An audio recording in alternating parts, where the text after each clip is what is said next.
there, Sandra here from Creating Spain. I have a card design today which I think is quite nice, and it's also quite a good one that you can alter. You can create different versions of it. So this is the basic card front. I have this cutout panel here, and underneath that I have some embroidery backing, but in between that I've got a piece of acetate which has been airbrushed. Not a necessary step, but I happen to have it, so I put it in there to add extra interest, and I think it does that pretty well. Now, a word of warning, I had to cut out this panel twice because the first time I put it down, I used a silicone glue and the glue showed through the front, which not a good look. So I cut out another panel and just stuck it straight on the top.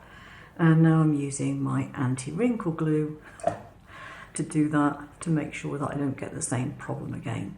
Bit of a pain in the neck. Now originally when I made this design, what I wanted to do was to put it on a darker card and have a border around it. And then I realised I'm actually going to post this card, which I frequently don't do, and I want it to be a standard size, and therefore it's not going to get that treatment. But it would look quite nice, like so. I think that would look really nice. And it's a good way to use up a card of a colour that you don't normally use.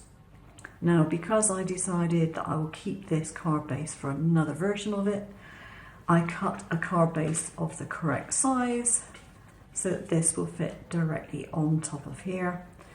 And I can use my non-wrinkle glue to put the front onto that. It's a very, very sticky glue, and it's very hard to get out of this container these days. So I'm going to do this as fast as I can because I don't want the glue to dry before I get a chance to attach the front.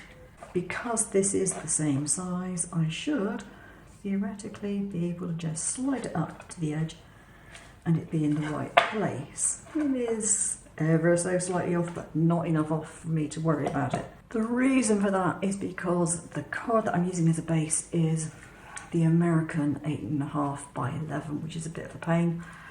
And my design was geared towards an A6 size card, which isn't quite the same measurement. And I had to manually cut the card down. So there we have the card front, apart from this bit. Now this bit, I did do an interior offset and I added some foam. So just put a little bit of glue on here.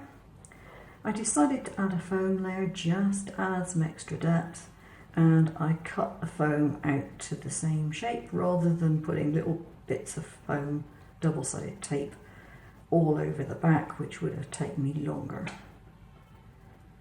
So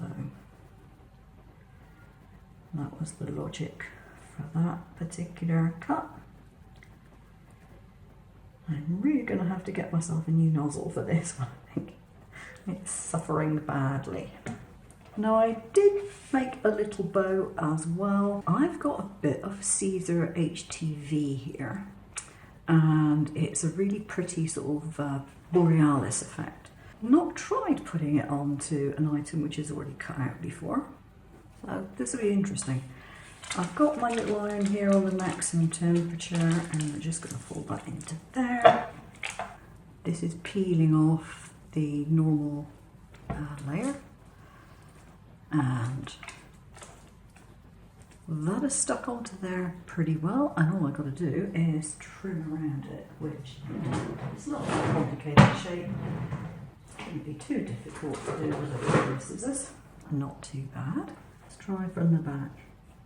See if I can put a little crease in there just to give it a little bit of definition. I might put a gem or something in the middle. It has actually worked. I've got a bit of definition there, a bit of fold line in place there.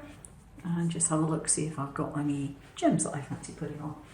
I think could look a bit too much. Got these. That will go really, really well. So let's get one of these and stick that on there and press down. And the card is done.